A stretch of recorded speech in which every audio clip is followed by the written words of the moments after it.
Welcome to the Agent of Wealth podcast with Marc Bautis from Bautis Financial.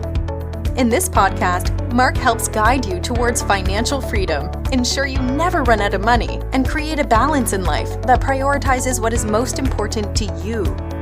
Join us for this journey as Marc draws from years of expertise and guest experts to solve the multiple wealth building challenges involved in your financial life.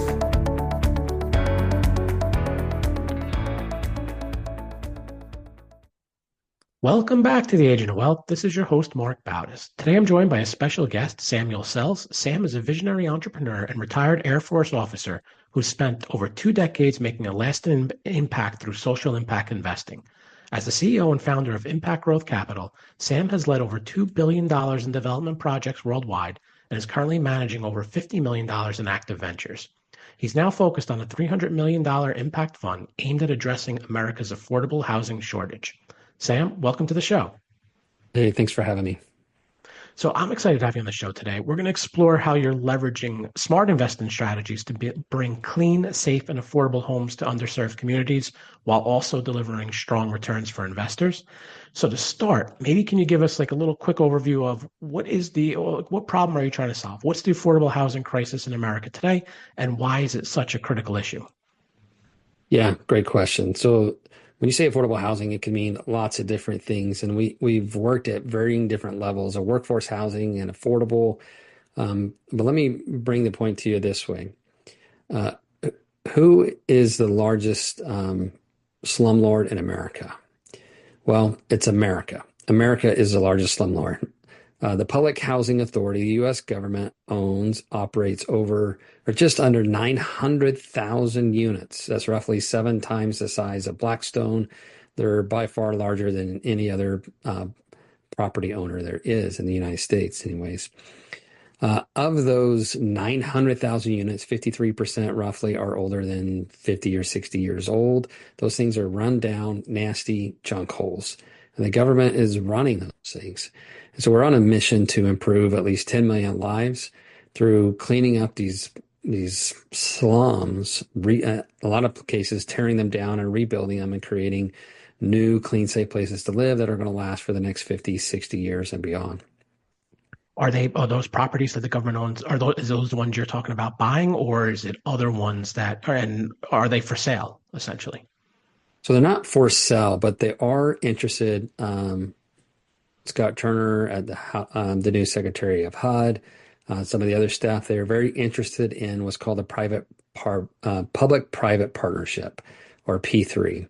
These public-private partnerships are where the U.S. government partners with a private person, like SpaceX, right? So if they want somebody to build rockets to the moon, they write the contract, they give money to the contractor builds the thing for the U.S. government. So it's like that for us, but we're doing the contracts with the U.S. government to take over, rebuild, redevelop these old slums that are nasty, cleaning them up and just making them better. But we do something different on top of that. So it's not just about the buildings, because the buildings don't help people get out of the slum. They don't help them get out of poverty. What helps them get out of poverty is our nonprofit arm that gets attached and works with us on our development. And that nonprofit helps those residents learn the skills they need and get the jobs they need to exit government subsidy. So let's maybe go through the flow a little bit, and you explained kind of how that public-private partnership, and your fund will come in and clean these properties up, and there's also a nonprofit arm of it. What happens at the end of it? Are you taking ownership and becoming a landlord on these properties, or does the government still own these and still, essentially operate these properties? So they do own it to a certain degree. So they have it restricted by different covenants rights in the contract. So the property belongs to us. We're in charge of it. We own it. We operate it. But let's say 50% of the end product, 50% or 60% is leased back to the government. So the government pays rents on 60% of the units that we provide. And that's comes in on the first of every month, usually, except when there's government shutdowns or whatever. But it comes in on the first of the month. And then the rest of the units we lease out market rate based on the area. We like to keep things as affordable as possible. And that's how we do it. What led you to focus on this particular area of investing? I spent a little over a decade in global health, working around the world, working with foreign militaries, foreign governments, helping them learn how to build, create sustainable healthcare systems. Done a lot with aeromedical evacuation, done a lot with building, designing 100-bed, 200-bed medical facilities on 5 different continents, and learned a lot of different things in that process. One, I was gone a lot, and I really wanted to be a good dad and come home and stick around. I love traveling, but there's no success outside the home that makes up for failure in the home. And so I needed to come back and be focused on something I could do at home. And I couldn't take on healthcare in America. Healthcare in America is a gigantic mess. It's something that only the president may be able to solve, or Congress if they could ever get it figured out, but they won't. And so I looked at something else that I could do that still worked with development, still worked with aligning incentives. And I realized that if I align incentives like I did with presidents and ambassadors and so forth, where I could show them how they make money creating a good healthcare system in their country, or doing certain things in the country, whether it was money, prestige, wealth, whatever it was that we would show them how to do, then they did it. And so I've learned that if I can show investors how to make money helping other people, then they will invest with us, and then they invest with us over and over and over again, because they see that not only are they making money but they're helping other people at the same time. Let's look at that from the investor's perspective. Or where do you start? Do you pick a location? Do you start small and expand it? $300 million portfolio or fund it's a pretty big size fund. Where does it start? And then how do you then show that to investors as, all right, here's our model and here's how we think that we can scale this over a longer period of time? Yeah, so we've done a lot of projects. We've done 26 or 27 projects. I've learned in many difficult circumstances that taking on a 1970s asset and redeveloping it, cleaning it up, making it clean safe, it's great. It's amazing, but you still need a nonprofit arm to support your residents, and you're still dealing with a 1970s asset that has issues. And so because of that, you really need to build new. It's just so much better. Now, you can't do that in most scenarios because it's just too expensive. But when you're partnering with a public housing authority, you get all these grants and you get all these subsidies. And what happens to investors' returns when those grants and subsidies come in? For example, if I'm going to go build an apartment complex in 5 years, we're probably going to double our money in 5 years. Like, that would be a somewhat typical response. You're not going to make very much money in the first 2 to 3 years, but on the end, when you sell, you've developed a property, you've stabilized it, and you double your money. Now, when I add in grants and subsidies and our work with the public housing authorities in 5 years, you get pretty close to 2.7, 2.8x, and sometimes even a 3x on your money. It's a substantial difference for rate of returns when you invest alongside a government entity that's giving you these low cost debt options, these forgivable grants and so forth. It's pretty incredible. And are the investors, when they invest, are they also investing in that nonprofit arm, or is that It's totally different. It's totally up to them. So what's amazing is when you invest, you can also donate money to the nonprofit. You don't have to. I don't require anybody to, but we work with a lot of family offices and institutions, and they have certain allocations where they want to give. Like this year, we need to give $20 million to a nonprofit. Well, what we're saying is like, look, you just invested $10 million into the for-profit fund that's going to help us build 2,500 units in Las Vegas over the next 5 years. And that's all with subsidies and everything else. If you donate $1 million or $2 million into the nonprofit, that directly goes to help support residents who are in need. So yes, a lot of those are subsidized, but a lot of them are not. And your workforce people, they have jobs. If you get sick and you have an hourly job, if it's a big sickness, like, you're going to lose your job. And there's all kinds of things that happen in life. People lose jobs all the time. When they can't pay rent, they get evicted, and it's terrible. It's terrible I hate evicting people. It's just a very painful experience. But at the same time, you can't live for free. You can't give free rent. It's against the law. And so you got to take care of these people, or you don't have to, but you need to. And if you do, they get their rent covered. So the nonprofit will cover the rent. It'll take care of the workforce development, help them find a new job, take care of them for the 2 or 3 months it takes to get everything squared away. They don't leave your apartment complex. They get the new job. Their family doesn't leave. The kids don't have to uproot their schools. They don't get mad and tear up your unit. You don't lose 3 months worth of rent or 4 months worth of rent.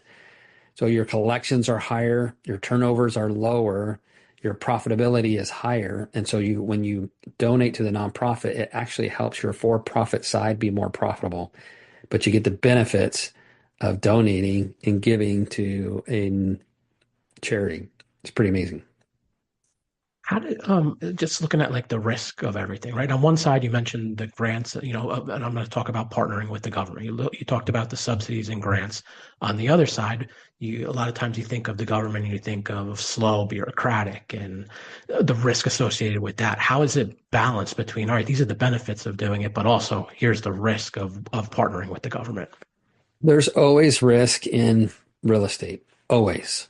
Right. If anyone ever says, oh, you're not going to lose your money in real estate, like, they don't know. They've never been in real estate, or they haven't been in real estate very long, or they haven't done that many deals. You can lose money in real estate. A lot of people have.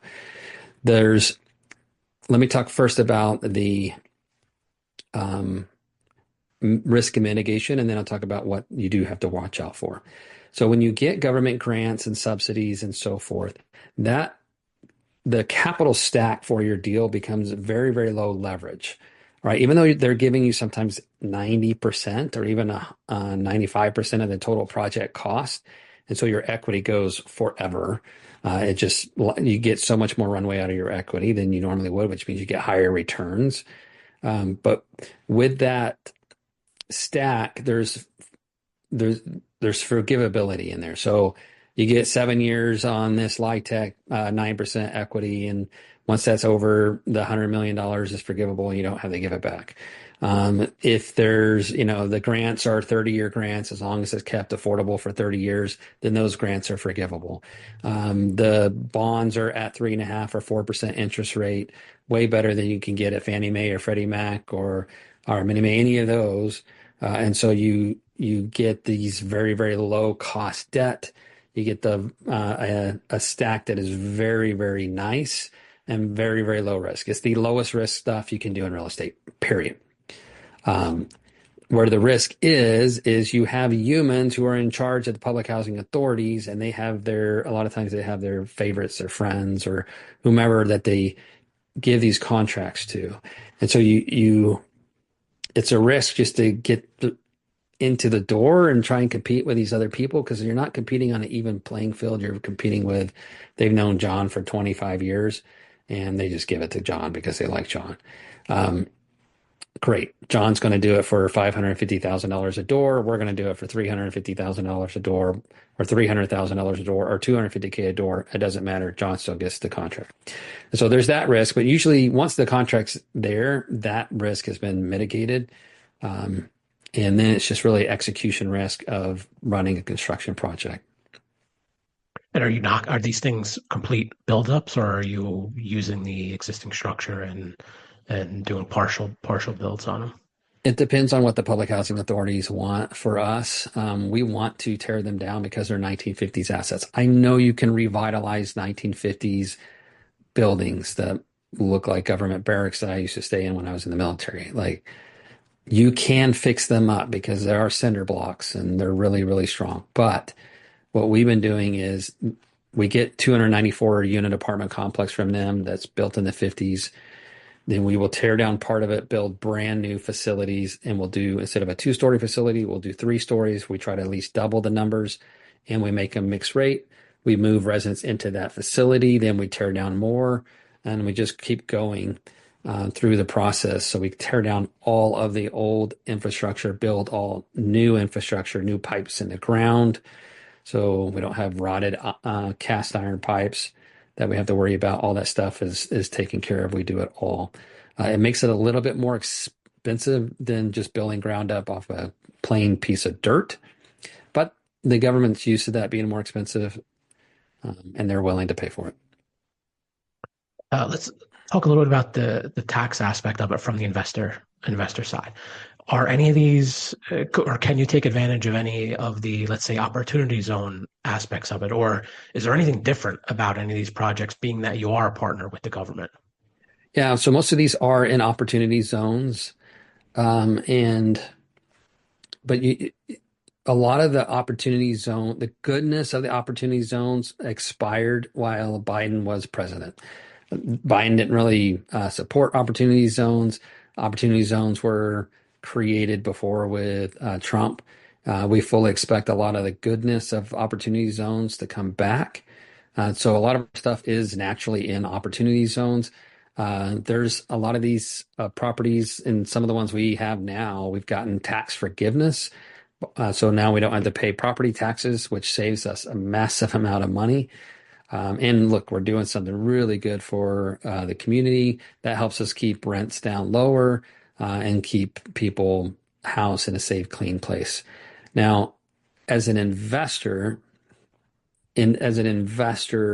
you get tax depreciation. We do cost segregations. We still get all of those tax benefits because you're invested in the fund. Now, if you invest in a REIT or something like that, you're not going to get those tax benefits. There are particulars about our fund that are different because I also give some of my personal depreciation that I don't need. I give that back to the fund. And so you get extra depreciation that you normally wouldn't get. So folks who are looking for massive depreciation, passive income losses, this is a fantastic place to come and get some. How do you identify a property to consider for one of these projects? You know, we've always gone and just looked for the most distressed, ugliest thing that we could get at a severe discount that was big, 150 units, 250 units, that kind of thing. We've changed that a little bit. What we do now is we go to the housing authority directly. And when the housing authority is willing to work with somebody who is going to come in and not only rebuild their communities, but bring a nonprofit who is going to provide education and teaching and wraparound services, all these things to take care of the residents, because the building will not help them get out of poverty. The only thing that's going to help them get out of poverty is someone helping them know how to get out of poverty. And living a life on subsidies is not the right way to do it. Public housing was never meant to be a permanent place, but right now it's like 80% of the people who enter public housing never ever leave. It's like Hotel California. You mentioned the nonprofit, and you could definitely see the benefits of it. And you mentioned how investors can donate to the nonprofit. If they're not donating, or how is the nonprofit funded otherwise? Yeah, two main streams. One is private donors who do that through their DAFs or through whatever vehicle they want, or direct. And we have a website where you can go and check that out. There's the other one is we secure grants from the city. So like Las Vegas, I keep referring to them because we're working through all this process with them. They have a $3 million grant that's for resident services. And that grant, they have mentioned to us numerous times, will be allocated to us as soon as this project, we close this contract with them and get this thing going. For investors, are they investing in a particular project, or is it more of they're investing in a fund and the fund will do many projects, and is there a life cycle to, I guess, you mentioned the life cycle to the project, but is there a life cycle to the fund as well? So the fund is a 5-year fund, and the whole purpose of the fund is to take on these properties, do all the heavy lifting and capture all the biggest upside. And then we're selling these portfolios to a REIT that we will own and control in big groups of thousands of units at a time to the REIT. Now, the REIT can sit there, real estate investment trust. When you invest in a REIT, you happily get your 6% returns annually, like 6%, 7%, 8% annualized returns. That's great. But for the fund, we're trying to hit some big targets here because of all the grants and the subsidies make that possible. Once it gets stabilized, all the upside is given to our fund investors when we sell it to our REIT, who then holds it for the next 30 years. The reason I want to do that is because if not, as soon as I sell that property, it's going to go to somebody who's going to immediately be like Blackstone, and they want to take it to the market and get rid of all the affordability as soon as they can, because they make more money that way. We can make lots of money without screwing over all of our residents. As it so happens, you can be a good human and make money at the same time. And that's what we're doing. Now, I guess staying on the making money aspect of it, if you look in just real estate investing, there's a lot of different niches or avenues you can go, from apartment buildings to, I guess, in different. Now we're talking one niche you have in affordable housing, but there's multifamilies all over the place. There's storage. I mean, this is pretty much a lot of. And I know there's the social impact from the affordable housing, but from just a financial perspective, how would you compare affordable housing and versus some other avenue of real estate investing? So from the investor who's trying to decide, okay, I have my money and this is where I think I'm going to get the best returns from. Yeah, this is kind of how I look at it. So there's Class A properties, Class B properties, Class C properties, and then what we're doing is something completely different. So Class A property is your fancy, your nice stuff. So you see the opportunity to invest in a beautiful apartment complex on Miami Beach. All right. That thing is going to or should generate somewhere between 4 to 5% cash on cash returns, meaning if I did $100,000, I'm going to make about $4,000 a year in cash flow. All right. Over the next 5 years, they're going to hold that property and they're going to sell that property. And at the end of year 5, you should get something like a 1.2x or 1.3x on your money. So your 100 grand turns into 120 grand or 130 grand. They're going to tell you it's going to be 150 grand, 15 or 16% IRR, just to make things simple, like as if you average 16 or 17% on your money. And it's possible you do that, but most likely because of the way it's structured and then they do all the bonus appreciation up front, you're going to have a tax bill at the back end that's going to eat away 20% of those profits. And so you're right back down to 1.4x. Your money grew. You got to own a beautiful thing. You got to put it on your wall, and it's super cool to share. All right. Class B properties with a bit of value add, you can do better. You can hit an 18% IRR, 17, 18% IRR. Let's just say on average, let's just to make it simple, like you're averaging 17 or 18% per year, a little bit better cash flow. Class C properties, you can do better. Class C or your older properties, there's a lot of work to do. My experience with those is that it's year 2 or year 3 where things really go wrong. And if the operator, the person that you're investing with, has not done a bunch of them, I would not do it because they look amazing on paper, but in reality, you just have to know how to capitalize them correctly, and you have to come in at a very low cost basis. I've seen a lot of people get blown up on those kind of deals because they paid too much out the door. It's easier to know what to pay for a Class A property than it is to pay for a Class C property because there's a whole bunch of ticking time bombs like rotted sewer under the dirt that you don't see. What we are doing is different. It's government contracted. We know when the contract closes. We know how much we're going to make on this project, and we have a really good idea. We know at least top line revenue is going to look like. We know what the average cost to build in that area looks like. We have our preferred government contractors. We have our preferred vendors who we can get the best cost possible for the products and supplies. And because of the way the grants and the subsidies all work, it is far superior returns, or should be, because I don't know the future. It should be far superior returns to anything you're going to get in normal real estate investing of multifamily properties.